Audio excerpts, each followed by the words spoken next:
Yo guys, sorry, you already know that today we're back playing some more Unicorn Overlord. Hopefully this is the final episode. We shall see. We beat Galerius somehow, and now we're probably gonna have to worry about Baltra, who's gonna do some nonsense, I can already tell. But there's a lot of stuff around, and a part of me feels like we should still, like, go after everybody. So unfortunately, because Galerius did the stuff... Oh gosh, I actually... Oh no, wait, can I not, like, revive... Okay, cool. Perfect. Good. Okay, because I had to redo this setup for, I guess, Nigel's unit? Yeah, I'm not entirely sure. This Rosalinda's unit. I remember I had to, like, reset a whole thing. I'm gonna have to change back my unit formations now, which kind of sucks, but it is what it is. So I'm going to set up all my units how they were. Let me do by level, I guess. Just so I, like, make sure that they are, like, the ones that I want. Actually, you know what? The best way to do this is this unit over here. We are going to just remove all of them. Perfect. So that way, now, I can just look for the little symbol. So, like, you're missing a couple units. So I know there's Travis at the front. Right here. And who... Wow, who's the other one in this unit? That's... Wait, it was Leia, I think? Where's she at? Perfect.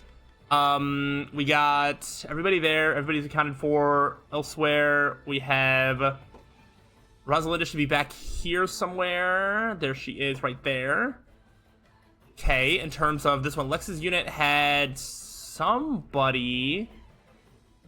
in the back. Who was that? Who's the... See, this is why I did it this way, because then I can just look for who doesn't have the little symbol, and then I can be reminded. So we have Amalia right there. She was a part of her own unit. It must have been Aramis. That makes sense. Okay. And then Sharon has her 5. Okay, and then this 5 was the... like, Fedokia... Umaris... where even are Magellan was here. I'll reposition them to where it makes sense.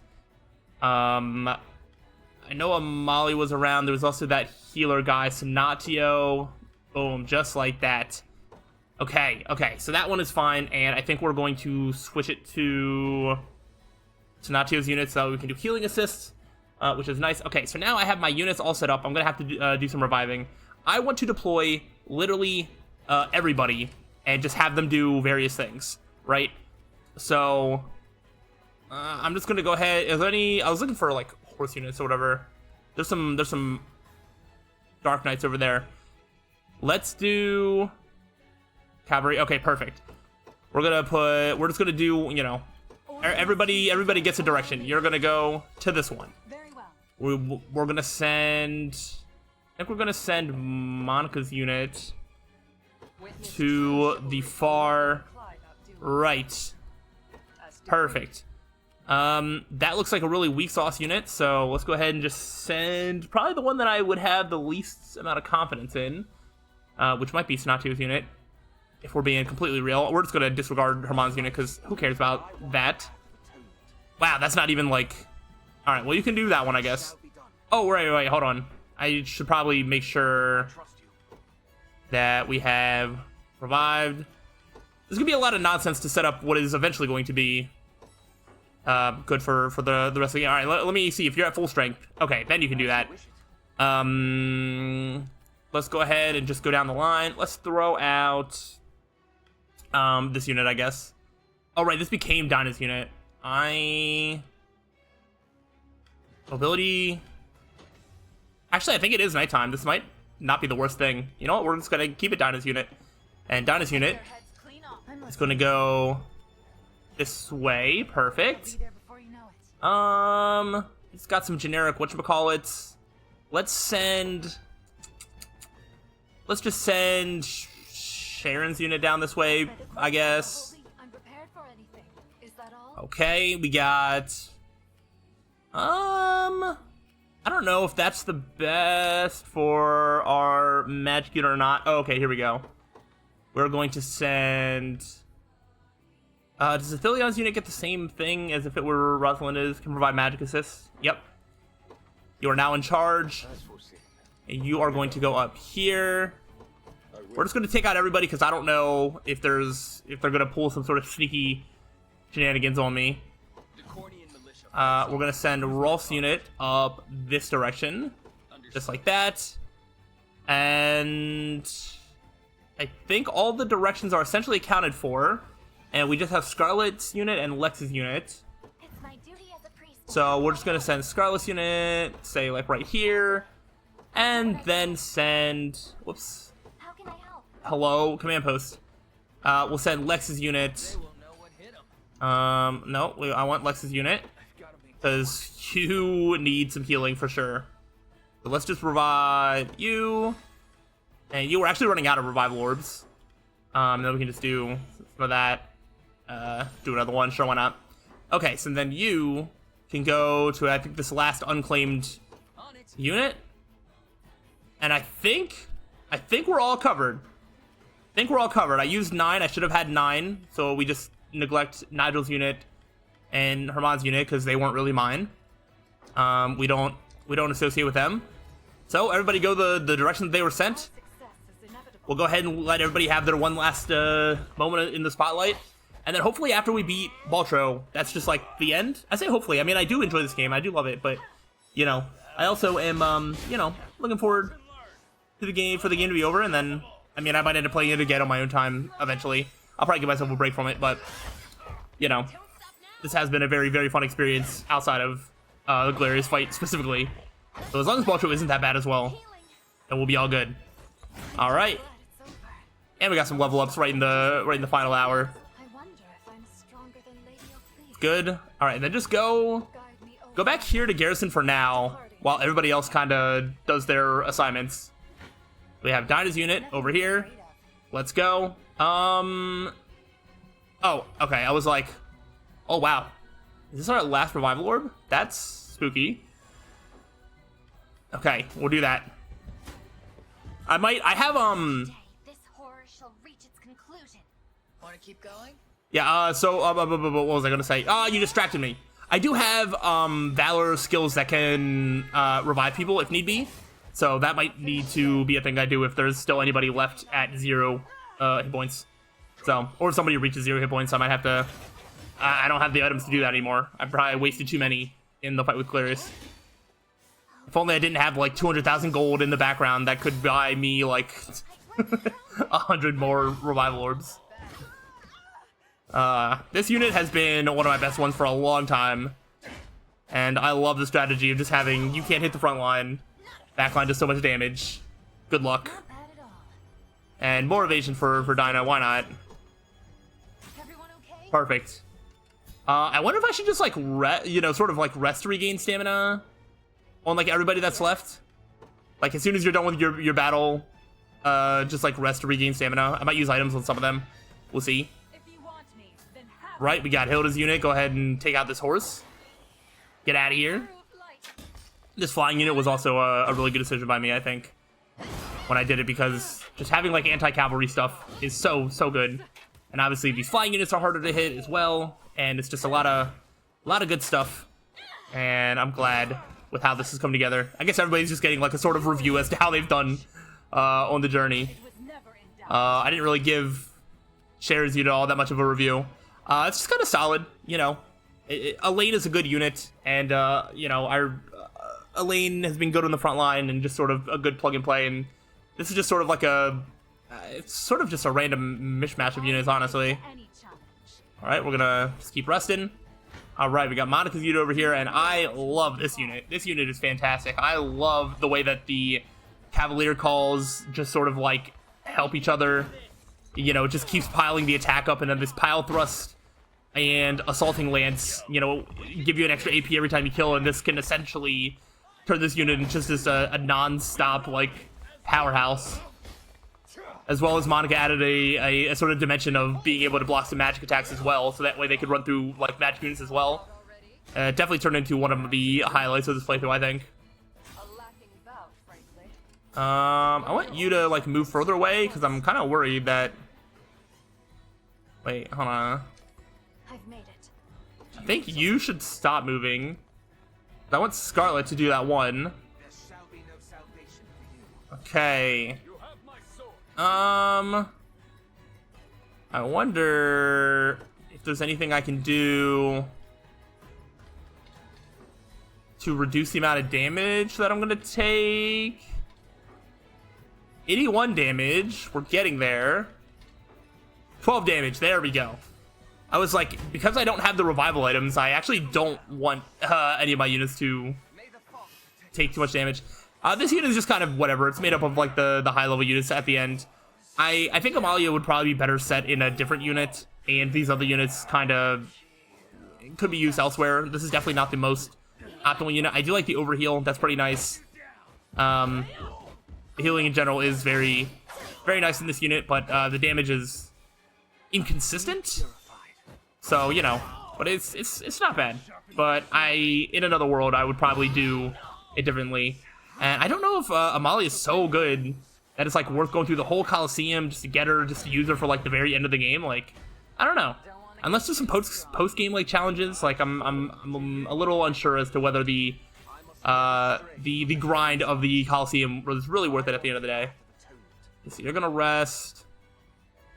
Okay, you're just garrisoning right there. I want Scarlet to get to that one unit. Perfect. And this unit's kind of been around for a while. I like this unit. This tragic war must never again afflict our land. It's what my father would have wanted. 'Twould ill befit me to let you earn all the glory, Elaine. Now come, let prince and king strike together with all swiftness. Yeah, I kind of like the way this unit works together. I like the way that it sort of has the rapid order, offensive order, and then they all can kind of do damage. I mean, Jeremy obviously does like a ton of damage. Light, which banishes Scarlet's a good healer, and then now the Innocent Ray kind of does some good stuff. I like my front line, can take some damage. It's just a nice unit all around. You know, not an amazing one, but not a bad one at all. Morard also added a good dimension of just more damage, which is very, very nice. So, big fan. not bad for a priest. There we go, and we got some more levels. Why not? More attack. Yes, give everybody more attack. Except for Gilbert, he doesn't want more attack, apparently. Did I have... Okay. Lex was trying to provoke this unit. I don't even think this is, like, the optimal thing to do, but, like, I want everybody to have their, like, you know, assignment. Okay, so you're gonna do that. So, Scarlet, you can rest. And then, Rolf, you can go up this way as you originally were going to. So, Athilion's unit. I mean, this magic unit, obviously, fantastic. I love having an anti-armor unit. This time, Vinisa, no harm will come to you. Oh, And I like a lot of these magical things, like Rosalind is just so good. Even if I don't fully understand how like the fairies and stuff work all the time, I think she's been fantastic. Athelion is one of my favorite designed like units. Kitra's been a fun. I like the axe swinging. Ash has been there from the beginning. Like I just really like all of these units and like the magical stuff that they do. It's very good stuff. Okay, so you're gonna rest. Okay. And now Lex and you will do stuff. Wow, I really thought I'd be able to do some like healing assist and whatnot. I wonder if there's anything to switching around. 157. Maybe Joseph in the front. 285. What? Alright, 252. 263. 304. Gosh. There's like basically no way for this to end like super well. 131. I think it's the lowest that I saw. I'll do 265. Alright, I think we're just gonna have to live with this. And we'll just have to deal with whatever happens. I can try to use some like decreased damage taken. See if these affect anything. I don't know. Let's just try these. See if it helps. Okay. We kill now, and we only take 108 damage. Okay, here we go. This, I think, ensures that nobody dies. Let's just do this. I don't know why it works, but sometimes you just gotta change the RNG in your favor. This is definitely one of the lower end units that I have, just because they don't really have a speciality. They don't have like great defense, they don't have great whatever. Lex was kind of supposed to be like an anti like range attack thing, but it just didn't really work out that way. But I mean, it's not bad. Everybody's like okay at their job. Lex at one point wasn't even on the team, and then he worked his way back in the team. So I mean, kudos to him for that. Selby originally wasn't going to be like anywhere in the army, and then I kind of worked her in, and I do like what she does, being able to reduce like the enemy attack and increase their defense. All that stuff is good stuff. So Joseph made his way back into the army. You know, there's a lot of, I guess it's just kind of like the army of just like, hey, you weren't supposed to be here, now you are. Outside of Aramis. And Bear Guy, what is your Bertrand? They were gonna be there from as soon as I decided. Did you? You must have finished your rest, I guess. How do you deal with that? Ah, not well. Okay. We'll figure that out in a little bit. But now we got Rolf's unit, who has been a fantastic anti-air unit from the start. This unit has turned out really well, and I'm really glad that I was able to dedicate a squad to being against flying things, because there's a lot of flying things in this game. Virginia also really helps, and then having the healing added onto this is really, really nice. This is just a nice mix of units, and I'm really glad with how this one turned out. And I would love for us to get to attack. They used all of their stuff, and now we can finally start like really attacking. And we are going to pop off. There we go. Got a wide pursuit, normal pursuit. Take that. More pursuits. I love the way they just support each other and keep attacking after each other. So good. Okay. So now, I think this one, we're just going to give you some hot cross buns. I think. I wonder. How many like mantlet kits do we have? I was like, I feel like I can put like one here. That probably makes sense for Rolf to get some free range assist or whatever. So hold on. If Monica's unit like isn't going to do anything there, we should just withdraw you and then get more valor points out of it. Let's let people finish their things. I'm prepared for anything. You should go up here. What's next? Okay, so now you're there, ready for that. I withdraw to them where spirits are high. Okay, so you also cannot do much. I will withdraw you for now, but I'm not convinced that some part of that is not the way to go. Same thing for you. I might need to do another sort of like, whatchamacallit. The depths of the beyond, no limit, and I'll not rest until its soldiers tear you a limb from a cursed limb. Yeah, I'm not really worried about them. Your orders, Savior. Okay, you are definitely not doing anything. Although you can provide healing assists. You can provide magic assists.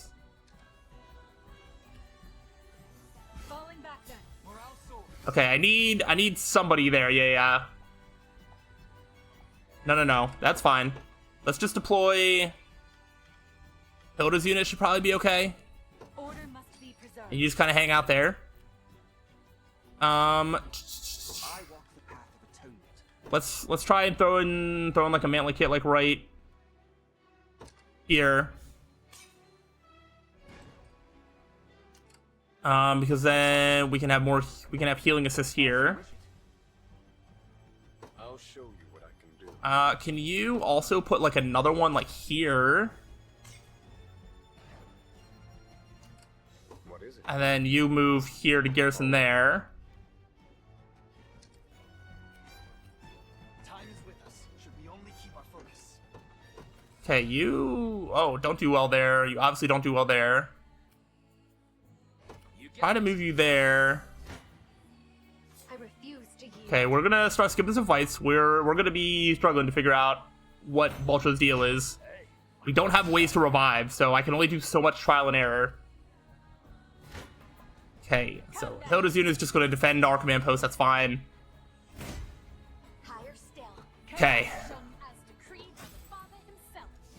What is your deal? Scarlet's unit.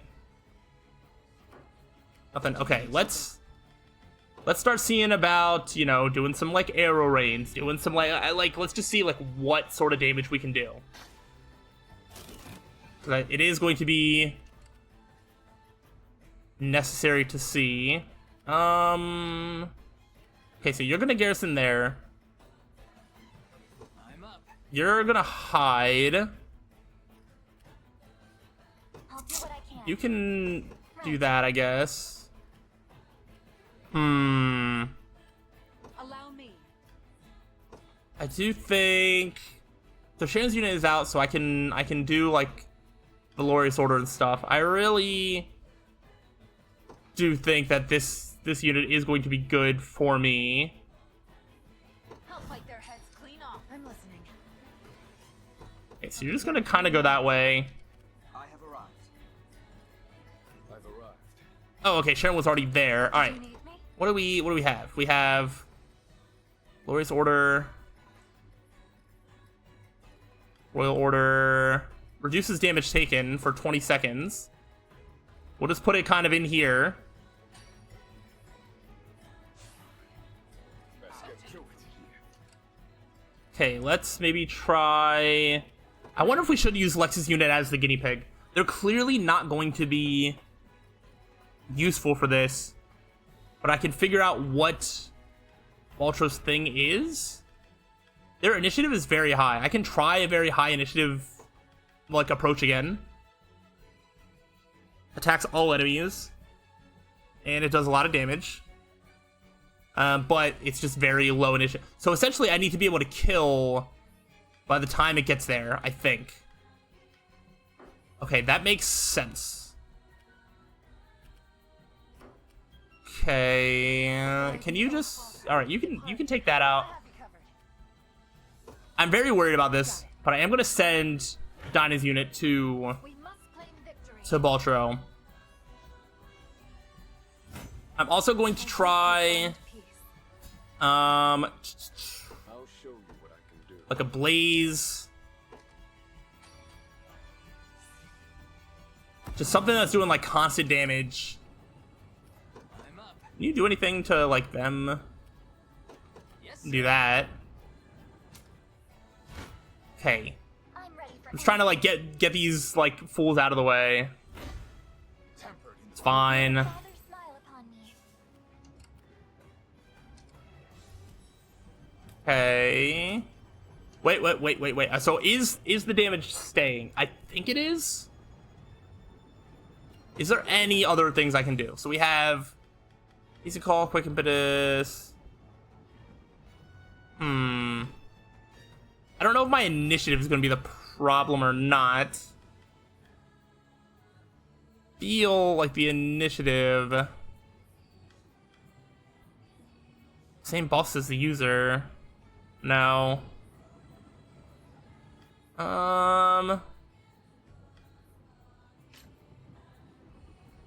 Let's see.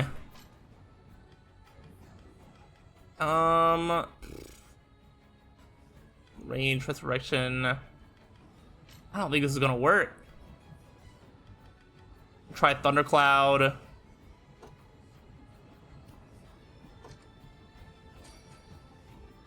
Alright, I'm just gonna try and keep taking keep doing a bunch of damage. How about you stop moving? Let me like see like what the damage is like. Here. Or like I want to see if they like heal or if I can. I don't think they're healing, but obviously they're not taking damage fast enough. That wasn't so bad. Okay, Scarlet's kind of just going around From helpless. eliminating whoever needs to be eliminated. Ready. I think you should withdraw. Got it. I have you covered. We're We're gonna take a lot of damage. We're not gonna do enough damage. What would these guys like be weak to? You know? Because it seems like we're not doing enough damage. They are slightly more susceptible to like magic damage, I guess, except for not in the back. And it's kind of a mix, because my other option would be doing this and then not having them. Okay, all right. Here, they don't die, so we can at least learn. I will. Okay, let's see what happens here. Just too strong. Okay, healing assist, range assist. Okay, so the game lied to me. Nice. Damn it. My strength is weak. Not looking forward to this. Well, There has to I be- don't love that the game lied to me Just too strong. at the final moment. I'm here too. May the head All right, I mean, we can... Oh, gosh. 300 damage. All right, maybe they just do as much damage as possible before going down. I mean, if Baltro isn't like Galerius, who's just like healing nonstop, then maybe just doing a lot of damage is the best thing I can ask for. Damn it. Which in that case makes me want to use Dinah's unit for this. That way, if I'm doing 292 damage, let me just make sure I can't somehow do more. 280, 74. Okay, I don't think so. Alright, so maybe I sacrifice this unit. If this doesn't work, I'm gonna have to redo a whole bunch of stuff probably. But assuming they don't heal, if Baltro isn't cheating, then I think we can figure it out. I'm just gonna have to go for it, because otherwise, I don't really know. The futile struggle of a rebellion tab. One scalp left, and it's the biggest snake of them all. Breathe deep, Baltro. I promise it'll be your last. Alright, so magical assist, that does damage. So I'm glad I did that. Range assist does a little bit of damage to Baltro himself. Okay, so your initiative's down, but now I don't know what happened to us. Okay, Venom Thrust. Alright, so that's a little bit of damage. I don't like how spread out it is. I was hoping that a lot of this damage was going to like one unit, and then I can get like one down, and then that could change how the others do. Okay. Now you're like evading. Now you should have a hard time hitting me. Okay, attack down, no crits. It's not great. Elemental Roar is cool. Okay, so that's like a decent chunk of damage. Okay. So I wonder if all those other abilities... No, they do attack. Yeah, but they can't hit me. It's just going to come down to Baltro hitting me with his, like, impossible to dodge. Yeah, that. Oh, that's a cool looking attack. Oh, and then the pursuit. That's so funny. Eltolin actually lived the attack just to, like, die immediately after. Okay. I'm not dying just yet. Also, wait a minute. I have, like, a bunch of, whatchamacallit, corn ash thingy. Okay. What is it? So I could do 268 damage. I could do... can you do damage? Not really. Can you do damage? 243 is not nothing. Can you do damage? Did you need me? Sharon's unit? Not really. Alright, what if you garrison there? Your orders, Savior. Um... Is my target. I think I want the range assist and magic assist at all times. Your orders? Was there somebody else? Like, I do think Monica's unit with some help could do something. Let me bring them back out. True chivalry. Your will shall be done. It's 273 damage. That might be worth At once. setting in there. Why did Athelian's unit go in? That's not what I meant to do. Forsake. Alright, well I can swap. I'll lend you my aid. I think seems there is no eluding fate. I think we just let Sonatio's unit die here. I can try like an empowering drought, just to maybe do a little bit more damage. I can try to like move some units around. 85, 134. Hold on. What was our original? 161, 188, 204.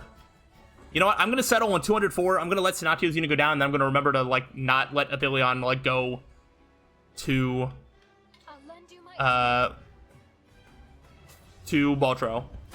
Because as long as the enemy combatants aren't like reviving and stuff, I actually don't mind sacrificing some of my units. That should be okay to do. This is what I want to do against Galerius. The only reason that Galerius was bad is because he kept healing at a rate faster than I could attack. But Baltro is like, yes, basically impossible to beat. I'm sure there's some strategy to be able to take him down easily. But you can at least like, you know, grind him down. And it's actually kind of like fit, like, I don't know, it feels cool in the sense it's like, oh, I have to use my entire army to take down the big bad final enemy of the game. Like, I don't know, I actually don't hate it like I did it against Galerius, because as long as there isn't like any rehealing, which right now does not seem like there's any healing. Okay, so that unit's gone. We will survive. Okay. You are just gonna stay. You're just gonna stay right there. You are gonna garrison right there. No, Athelion, you need to stop moving. Okay, that's fine. Hilda's just gonna keep protecting there. Athelion, I'll show you what I can do. garrison there. What now? Okay. So now here, I shall do everything in my power. the healing assist. They're too strong. I fear the worst. Okay, okay. What if we, you know, try to empowering drought here? Okay, like, let's just, you know, double check that we can't somehow manipulate this a little bit. We got 215, we got 201, 283. Okay, 283 is definitely looking like the best one. All right, let's just settle with 283 and go from there. I think I'm okay with this trade-off here. This is acceptable. Okay, this front right guy, this guy here, should be dead after this fight. I can't imagine how he lives. Come on. He keeps dodging, but he keeps guarding, and he can't dodge when he's guarding other attacks. Come on. Oh man, our attack's going up, but our hit rate is abysmal. Come on. That whole like right column or left column, however you're seeing it, it's so close. There we go, one down. You can't dodge that. We should have one more. Actually, we should have a couple sets of attacks. Oh, I might have her on healed. Nope, she does attack. Oh, come on. You should be able to attack one more time. Oh no, the Unicorn's Wrath goes off before she gets her other attacks. Oh wait, just kidding? Come on, come on. Oh, she's not gonna get to attack again. Highly unfortunate. Come on, come on. Oh, you're at the healing. No. If I change that heal, I could have maybe taken out the last front row one. I'm not sure. That's okay. That's okay. Okay, your training's failed you. It is what it is. Okay, what about you do 64 damage. 122. You don't die. Although the game has told me that before and it has not been accurate. Do I risk it? Understood. What should I do now? I might just have to risk it, and let's see what happens. They have the advantage. Yeah, the RNG changes.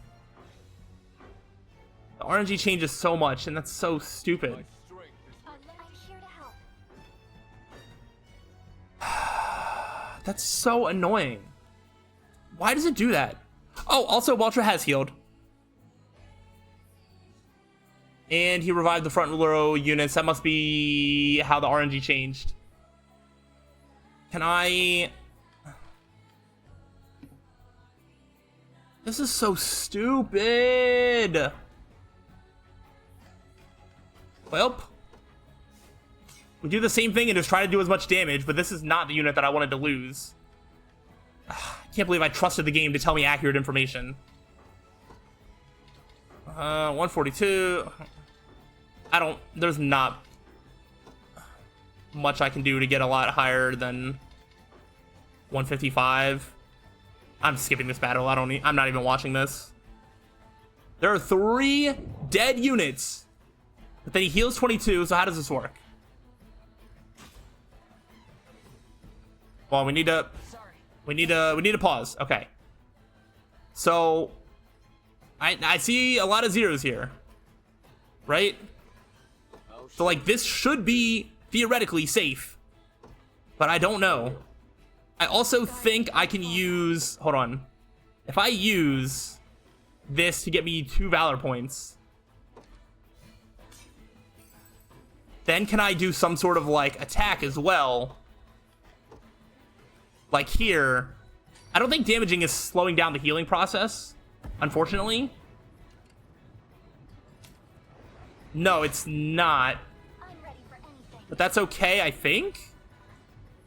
Alright, so now we're not going to have any magical assist damage, Don't stop now. which is unfortunate. I'm far from helpless. I'm also not super worried. I have that Halicorn Ash I can use to revive units as well. Wait. 496. That might be worth it. And then I just need somebody that can do damage to probably Baltro or whoever. Yeah, Baltro's got to be the one left alive if we're taking 1,112 damage. This is an exchange I'm actually willing to do. This is one that I'm willingly ready to accept. I'm also going to go for the Empowering Drought just in case I can finagle the RNG in my favor to where I actually just win here.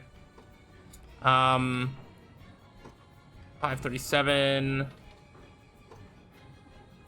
I don't think... It doesn't seem to matter where anybody is here. Oh, okay. 624 damage. Honestly, I think I'll take this. I'm going to take this. They are going to die, and then I just need to poke Baltro before something happens. So this is acceptable. Okay. Got 1 damage. A bunch of 1 damages. Okay. There we go. That's some damage. 1 more unit down. Baltro has to be the one left alive if we're dying. We'll see. Oh, we incapacitate him. I didn't even think about that. But somehow he's gonna unincapacitate himself eventually to take us out. But I guess that's what gives us more attacks. Is Baltro the one that dies here? And the other guy lives? No, okay, there we go. That's how it did it. Wait. Oh, but he doesn't die after being on 1? He just stays on 1. Okay. Interesting. Okay, I wonder... I'm here. You have 1. Can Elaine get the finishing blow here? Hey, stop doing stuff. I don't know if it has to be Elaine specifically, but maybe he has to be at 1 HP before he can like die. But this looks like I might finally win. All the sacrifice we took to get here. Draws near.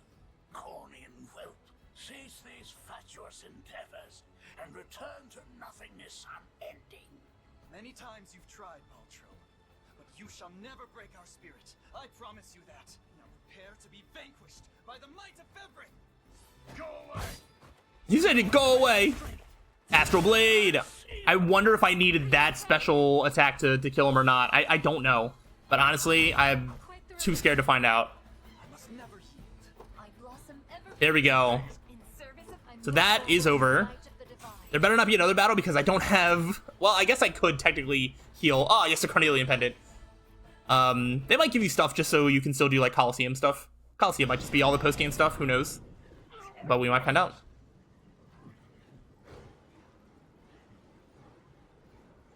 Okay. Whilst I still feast on the souls of Zenoira, my might is eternal. Do you not seek their resurrection? A witless ideal, born of the fool Galerius. He served his purpose well enough in prizing open the keep to the beyond, and now he shall be consumed like all the rest. What's more, there would be little benefit in reviving mere humans. Do the souls of your brethren mean nothing to you? As fuel for my magic, most certain. What primitive evil should I reanimate next, I wonder? A monster capable of crushing Fevris beneath its heel, perhaps? Your sinful delusion shall never come to pass. Spirits of Zenoira, hear my call. Your emperor is no more, and in his place, a tyrannical fiend who craves nothing but absolute control. I can't tell if Gilbert is here because I gave him the ring, or if he's just important enough to the story that that's what they chose. But I feel like it must be the person I gave the ring to. Tell me, is this what you truly desire? To sacrifice your very essence in service of this demon? Pathetic child. Souls of the departed, if you've any humanity left within you, lend me your aid. Ooh. Alright, I think we're getting somewhere. Their strength is leaving me. Good. You've ruined everything. Accursed fool. These souls are not a power one can wield, Baltro. They are human lives, human will in its purest form. Ooh. Take that. Impossible! The city's very nature has been recast. How is this happening? It appears we arrived just in Ooh, the Great Sages. Now my tale concludes. Or I guess the now one Great Sage? I don't think you can move. The only escape awaiting you, Ultro, is death's cold embrace. Wretched disciples, you dare turn on your master! The time has come, Elaine. Let us lift the curse of the unicorn and bring the salvation of heaven to these lost souls. Zenoira's citizens shall finally know rest. Let's go! Also, I know this game has multiple endings, so I don't know if this is how every playthrough ends or not. Like, I really have no idea. Humility beckons. All of my knowledge, all of my research, lost to the endless emptiness of time.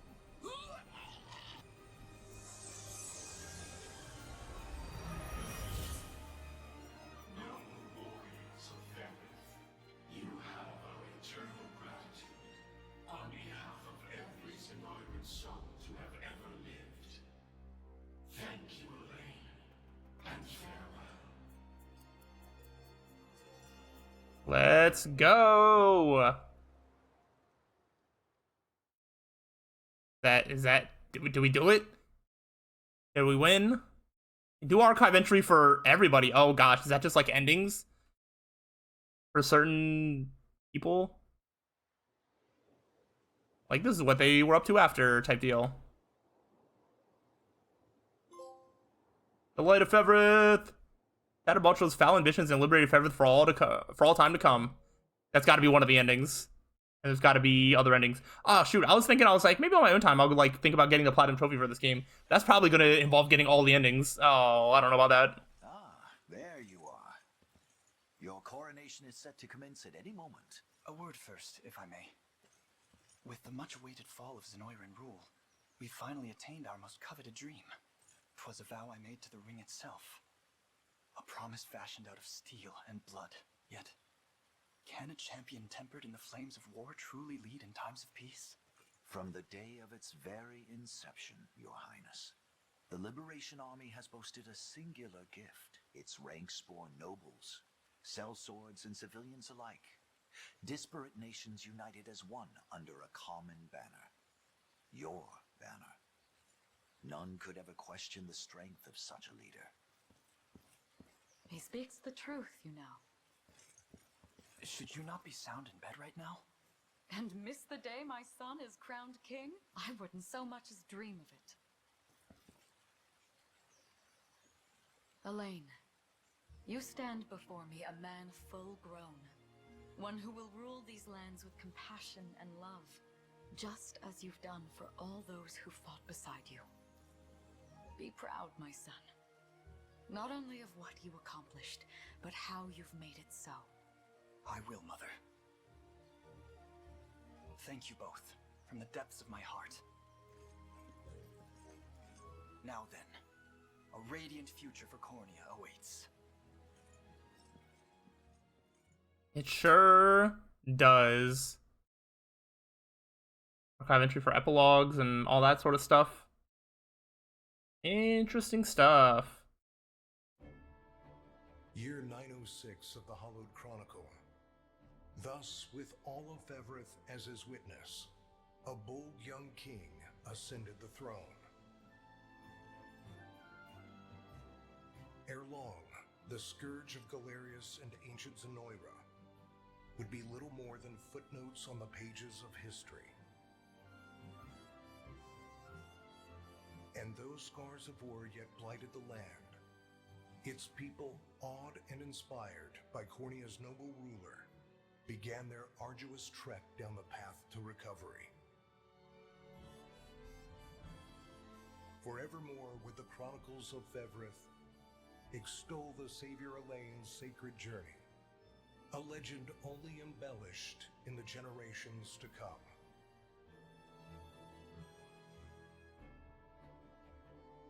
That of a divine beast and a liberator king that bore its name. The unicorn, Overlord. Woo! Roll credits. There's so many archive entries. You think I'm gonna do all that reading? I might browse it quickly just to see if there's anything worth reading, but I don't know. This episode's obviously getting a little long. Ooh. Music. Ah, there's the credits. Yeah. Good stuff. Let's go, Bill Butts. Just had to point that out. I don't know any of these names, but they all did a good job. Oh, Bryce Papenbrook. I actually do know that name. Adam, what a just a random character for that to be. I'm sure I'm not going to recognize anybody else. Oh, James Price. Just kidding. I do know certain names. Wow, Erica Mendez.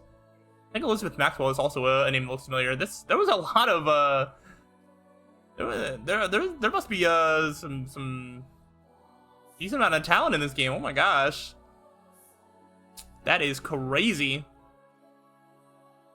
Caitlin Glass is somebody that sounds familiar as well. Alejandro Saab. Oh, wow, Damien Haas. Yeah, dude, like I know these names. Did they just get like every voice actor under the sun to do this game? That's crazy. That is crazy. Good stuff. I didn't even recognize a lot of those voices. They must have had a unique spin on the characters compared to their own voices, which is very cool. Or they were really obvious and I just didn't pick up on it. Some of these characters I probably just didn't hear talk enough. That could also be part of it. Wow, yeah. A lot of names. At first I was like, I don't know any of these people, and it's just like, all the people I knew were hidden behind the third and fourth page of the credits. Let's go. All right. I don't know if I need everybody for like all the random mercenaries, but we can see the very cool coronation ceremony in the back. Anyway, I guess this is the time where I should be talking about my experience with the game, which if you like, I don't know, haven't been able to tell by this point, I absolutely love this game. This game is fantastic, and outside of that little specific fight with Galerius, I think this game is essentially perfect. Most games I'm finding that I sort of lose my patience for video games like pretty quickly, in terms of like I'll be playing a game and then like after like 5-10 hours I'm starting to just be like, I'm ready for this to come to an end, or like 15 hours max, and then I'm just starting for it to like be over, like ready for it to be over. When I started this recording, it said that I was at like 65 hours, so the final playtime's coming in at around like 66 to 67 hours, and like I'm chilling. Like if there was like a whole nother area to go, like I'd still be good with that. I'm down to like play this again.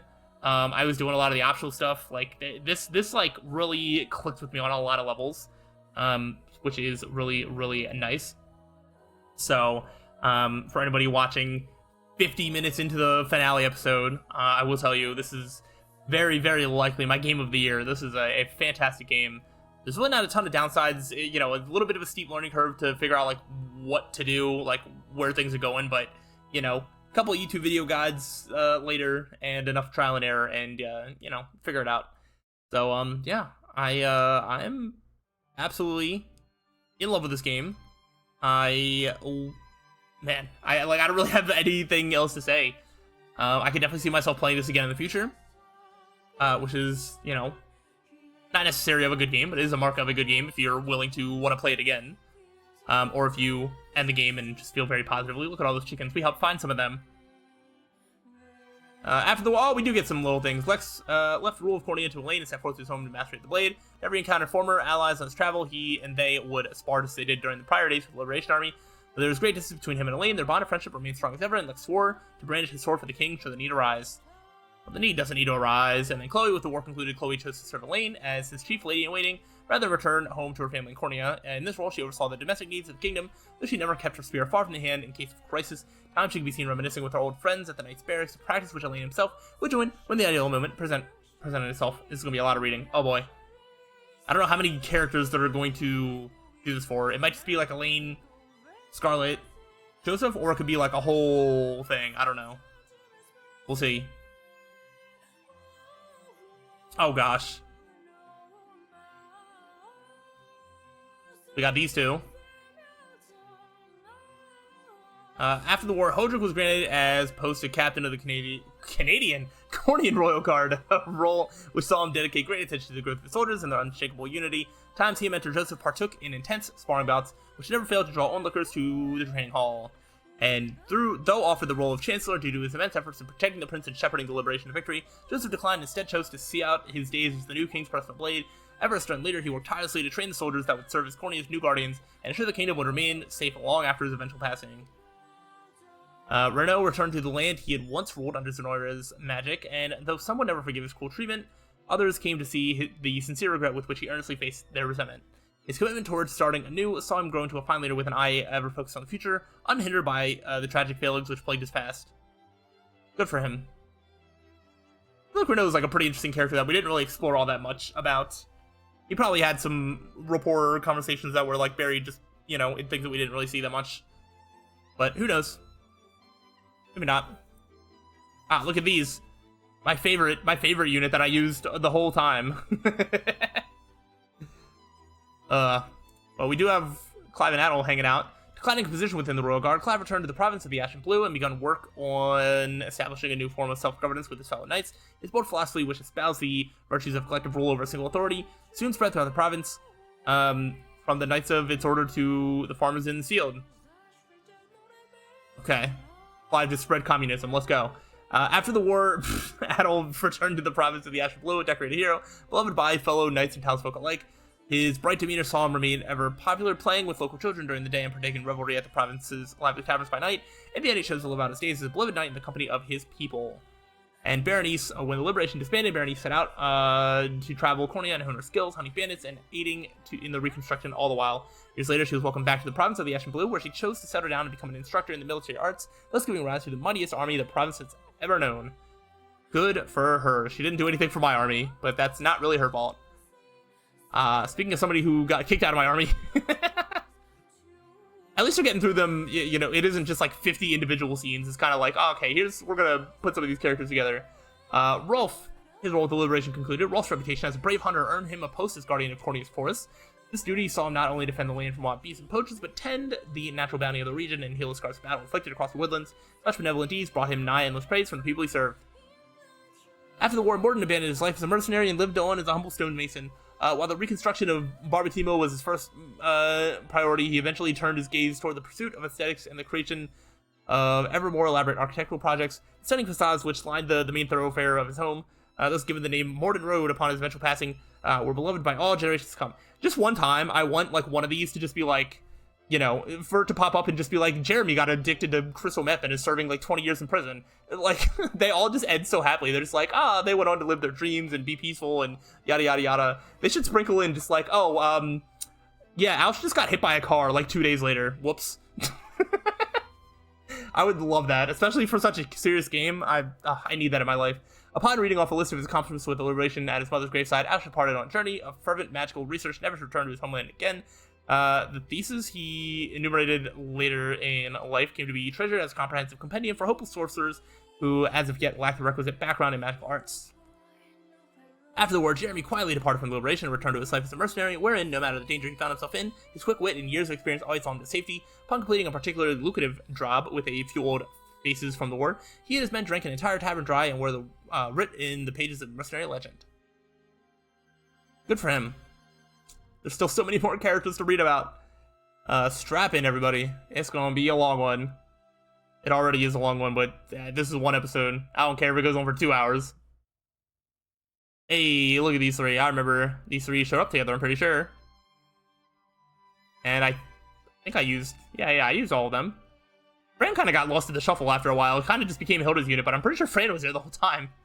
With Cornelia restored, Miriam was named captain of the Knights of the Rose, a role which saw her dignified air and indisputable military prowess earn her the adoration of rising female knights, both within her nation's borders and abroad. With a newly placed emphasis on collective strength, the Knights of the Rose quickly grew to be one of the most coveted orders in the land. After the war, Kitra continued to serve in the Knights of the Rose, while also taking up a post guarding the people of Grand Corinne. Whenever trouble struck, she and her hammer were always quick to the scene, much to the delight of onlooking citizens. As a skilled craftswoman, she also aided in rebuilding the city, and enjoyed unique popularity amongst the local children due to her sharp wit and fiery attitude.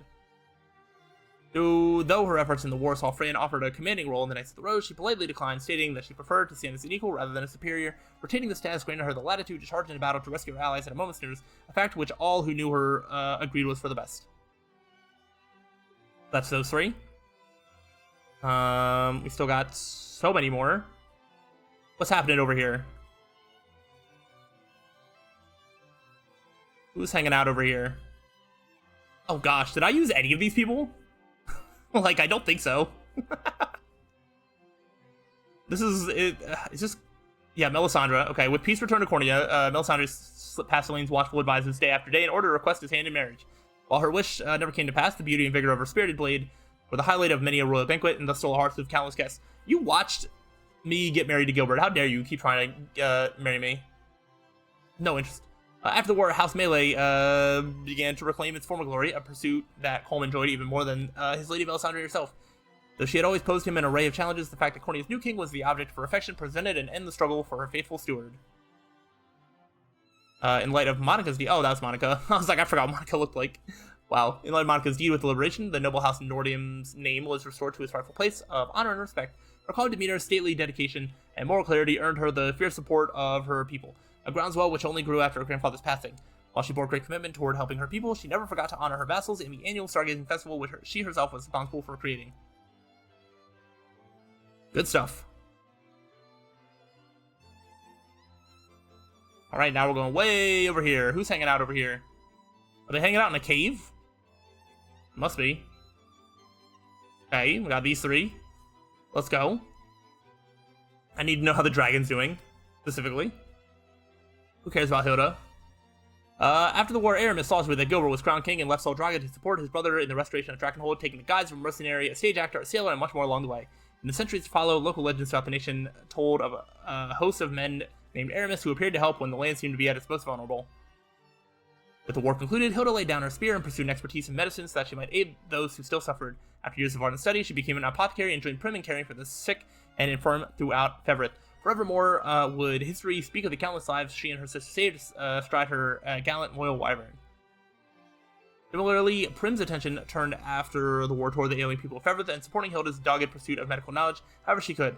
Her work caring for the infirm eventually led the Orthodoxy to bestow upon her the title of honorary angel, an accolade which Prim could only humbly decline.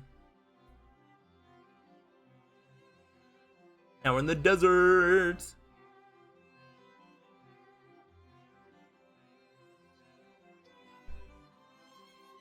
I know this is where Aubin lives. I'm not sure who else was going to show up around here. Oh, what is that dude's in the back's name? I forgot. We used him for like a little bit and then ditched him.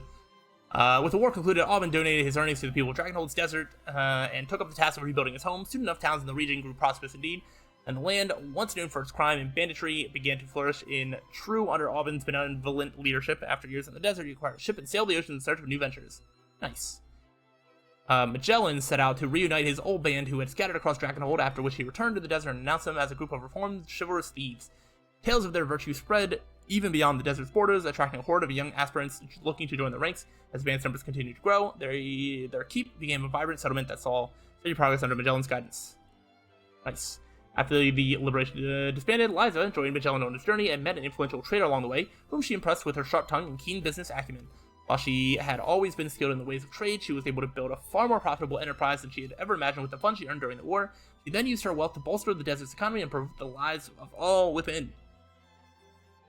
Gloucester. With the war concluded, Gilbert appointed Gloucester as ruling lord over the desert. That's his name. There, he worked with Alban to better conditions for the people of the dunes and championed them from a position of authority. His benevolence and unshaking sense of duty earned him the adoration of his citizens, who erected a statue depicting Gloucester atop his little steed after his eventual passing. Good for him. Oh my gosh, we still have all the people in Elheim. We still have all the people in... Oh, dude, this is going to take forever. So much reading. My poor voice. Why did I do this to myself? I could just, like, not read it and just be like, you know what, pause the screen and read it yourself. But I won't do that. Alright. After the war, Amalia returned to Balmorate and shattered her undefeated streak atop its rankings. Yet despite her assured victory, the crowds never failed to cheer her on. Upon the eventual defeat, many years later, she rejoiced to have met another warrior as fearless as she, and at Amalia's urging, the two set forth toward new horizons. After the war, Berengaria reformed the Tricorn mercenaries. The band was offered a new role as a Dragonhold Order of Knights, however they chose to decline, and the mercenaries traveled the world fighting for the downtrodden and less fortunate. It has come history would speak of their brave endeavors, and all who lived in Featherth would know the Tricorn name. As a central figure in the reformed Tricorn mercenaries, Bruno found himself instrumental to the band's renewed efforts, ever striving to become Berengaria's equal on the field of battle, easily gained the trust and respect of his fellow mercenaries, though his immense strength meant skirmishes ended before others could earn even the slightest glory. After the war, Travis traveled the world with the reformed Tricorn mercenaries, proving both his skill and intellect along the way. As a lover of literature, an uncommon trait among mercenaries, he always brought rare and valuable tomes to add to his expanding library whenever work led him home. Good for him. Love that. Now we're probably going to hear about Gilbert and somebody else. Virginia and Leia. Nice. That makes sense. What y'all been up to? With the war concluded, Virginia received a proposal of marriage from the newly crowned King Gilbert, an offer she gladly accepted. Whoa, what about my ring? What the heck? As a representative of Corny and Dragonhold both, she was beloved by both nations for the strides she made toward goodwill and unity. Over the years, her bold demeanor and skillful blade work earned her the love and adoration of countless fervent admirers. You know what? I'll accept it. We can be a throuple. That's fine. It's whatever. I'll accept it. After the war, the relationship between Corny and Dragonhold was mended at last, and Leia officially entered Virginia's service. When her lady gave birth to a royal heir some years later, Leia surprised the court by doting on the newborn prince even more than his loving parents. When the prince grew old enough to wield a sword, Leia served as a stern yet kind master. Good stuff. Now we're going further north, but this is more like green land. Oh gosh. You just get this all to yourself? You don't have to share the screen with anybody? Aren't you special? Come on. After the war, Celeste continued her work leading the local Elheim militia, swooping down from the skies to aid a townsperson in danger or provide relief to an injured soldier. One person rescued by Celeste later started a business by which his customers could travel to the sites of Featherth, atop a noble griffin, a venture which he named after his savior. Okay, we've at least made it to the Elheim people, which is good. Because that should be that, like, Rosalinda, Eltalinda, all them are going to be, like, on one screen. Oh, wow, I forgot about these people. I forgot about Yana. And then Sylvie. And whoever the other person is. After the war, Yana brought her the powerful magic to bear as Corny's sorceress. For the end of her life, she tearfully retired from the king's service and returned to her swamp to teach the rising generation of witches as their wise village elder. It's said that she maintained her youthful visage until her final days and departed this world surrounded by her steadfast disciples. After the war, Selvi continued to travel the lands, pursuing her research into ancient Zenoira. With memory of the Empire's modern reign fresh in their minds, the world was eager to learn more of their deeds in days of old, and Selvi's work garnered immense interest as deeper understanding of Zenoira's history and culture spread through Febrith. Further scholars build upon Selvi's findings, thus memorializing her as a pioneer in the field. Memorializing is how I really wanted to say that. Ridial, shoot, I already forgot. I forgot how to say it. It was Ridial or Ridial, whatever. Ridiel. With the war concluded, Ridiel at last realized her dream of becoming a Knight of Elheim. Though some still whispered about her elf blood, she unflinchingly proved herself through great skill and valor, thus silencing those who discriminated against her. In a few years' time, she came to attain even greater glory than her mother before, and stood as a proud beacon of hope for half-elves through every corner of Elheim. Let's go! Maybe one more group of Elheim people. Still got Athelion and all the Indas. Yeah, this. Alright, what y'all been doing? Returning to Elheim, Rosalinda traveled the nation to support her brethren as they overcame the atrocities committed by Zenoira. Even amidst her busiest moments, she always made time to visit Eltalinda, and given her role as augur to the Terranos, the two spent countless hours in each other's company. After the war, Athelion continued to stand in Rosalinda's service, not only acting as a personal guard, but sharing stories of her exploits with awestruck, dark elven children. It's said that he and human woman lived out their days together in loving marriage. Long after the war's end, Raylanor continued to serve Rosalinda as captain of the personal guard. Having been separated from her lady during the invasion of Elheim, Raylanor gained a renewed sense of duty and refused to leave Rosalinda's side, even when the situation didn't call for a guard's protection. However, Rosalinda herself found this dedication to be quite endearing indeed. So glad I have some water next to me. My poor throat. I didn't realize I was going to do this much talking. I don't know why I didn't prepare for this. Okay. You guys last ones around here? Not sure. There might be... no, this might be the rest of them. The war with Zenoira concluded. Eltalinda returned to Elheim to restore its charred forests and downtrodden settlements to their long-forgotten glory and pride. By the time the nation had recovered, in true, elves and humans had formed a deeper bond of unity, and the divine Terranos commanded the respect and love of both races alike. After the war, Gladimir was reinstated as Eltalinda's personal guard and served faithfully beside the divine Terranos. Though the land had entered a time of peace, she trained ever diligently with the bow. One legend speaks of the day she spotted a vile rogue at Elheim's border and fired upon him from miles away through a crenel. I was reading that as cereal. At Castle Lorhall, piercing him with a single arrow. I'm going crazy. After the war, Linolagos first aided in the reconstruction of Elheim before swearing his loyalty to Eltalinda anew, thus serving as her second-in-command for all of Elheim. From that moment forth, he dedicated his life to protecting Irvelda, securing Elheim, and ensuring the peace of the Elven land would never again be disturbed by war. Okay, we're in Snowland. There's not that many units that we got up here, so this should be maybe like 2 screens worth of units, potentially. Unless they're just gonna... there we go. I was like, unless you're just gonna give all of them, or give her own, like, screen. Crazy stuff.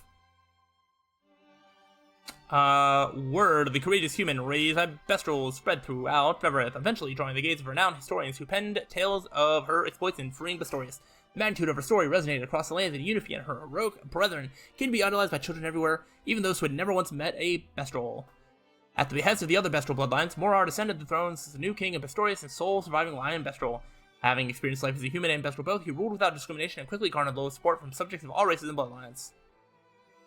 Even after Zenoira's collapse, Ramona continued to lead the Frostblooms in aiding wounded Bestrels and restoring Bestorius to his former glory. With her vast wisdom and keen insight, she also served as counsel to the new king of Bestorius, thus dedicating her life to Bestrel prosperity and aiding the relations with the other lands of Fevrith.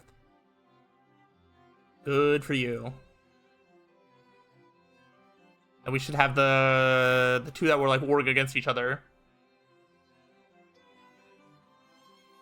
Govel and Bertrand, and oh gosh, I forgot about you.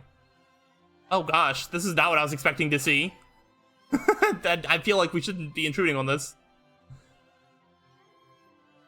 What if they just like panned off screen? They're just like, nah, you don't get a paragraph. You just get to take this in, and then we're leaving. Though offered a role as Knights Captain by the new King of Bestorius, Govel declined, thus handing his post to a trusted subject and returning home to manage his grandfather's tavern.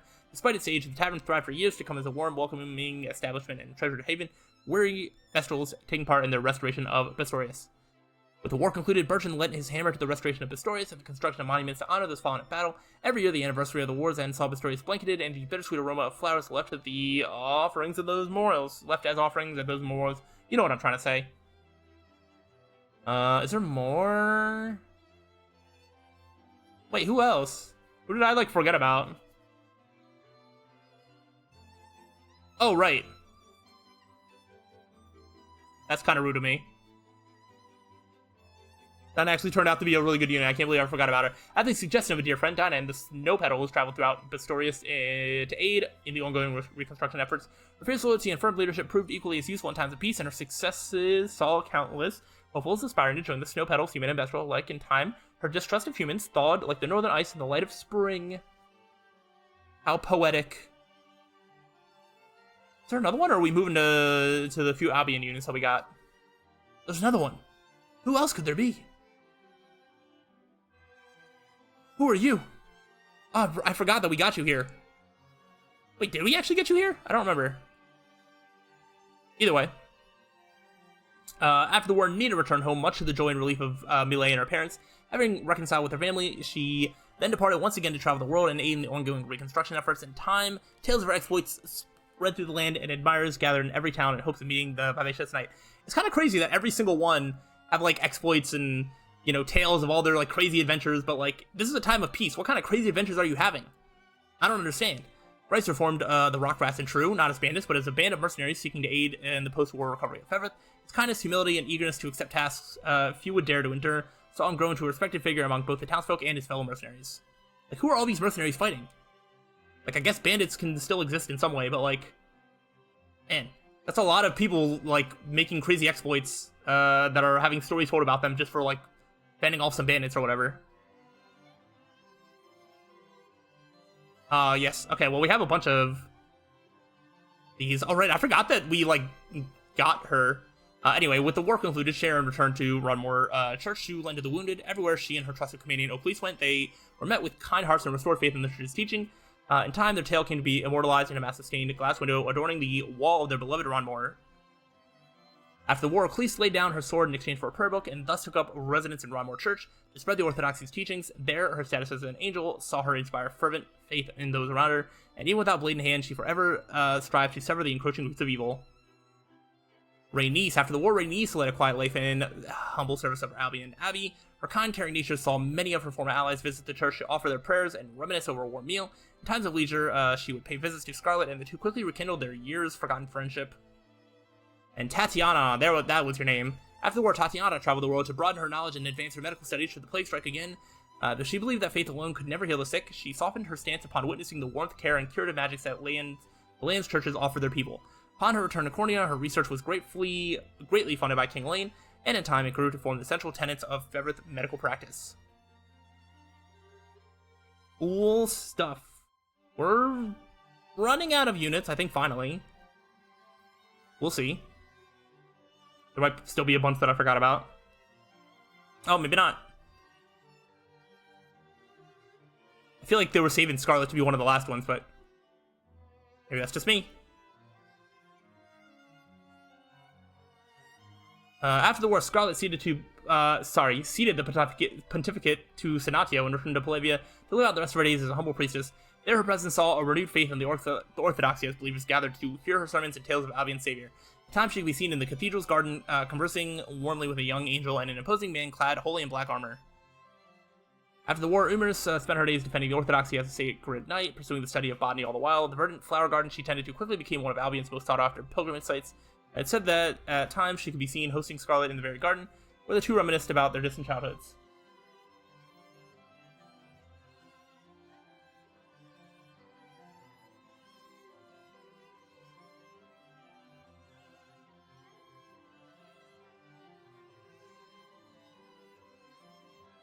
Oh my gosh. Wait, you should be like some of the last people, I think.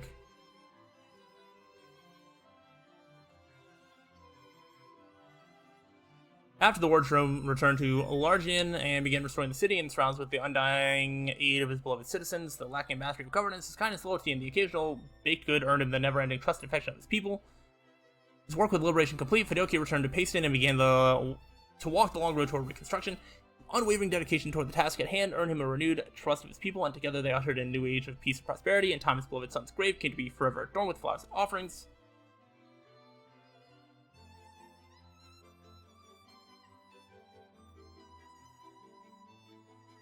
And then, what, there's gotta be, what, Senatio and somebody else? Maybe just Senatio? Oh, and Nigel. Right.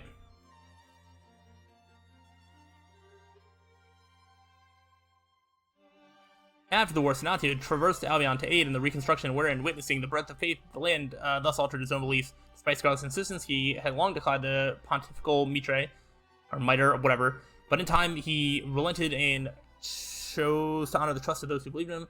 Thereafter, as a new pontifex, he and Nigel worked tirelessly to guide the orthodoxy down the proper path and spread his teaching to any who would listen.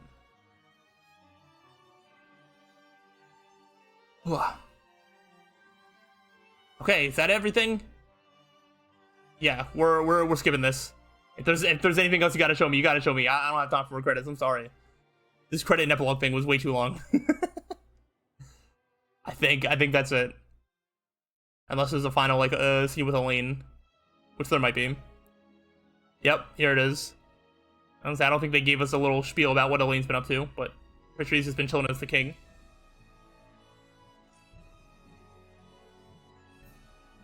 Yeah. Thus, Gilbert and Elaine returned to oversee the recovery of their respective kingdoms.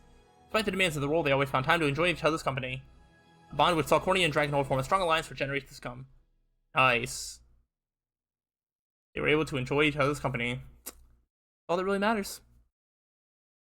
All that really matters. And I think that's gonna do it.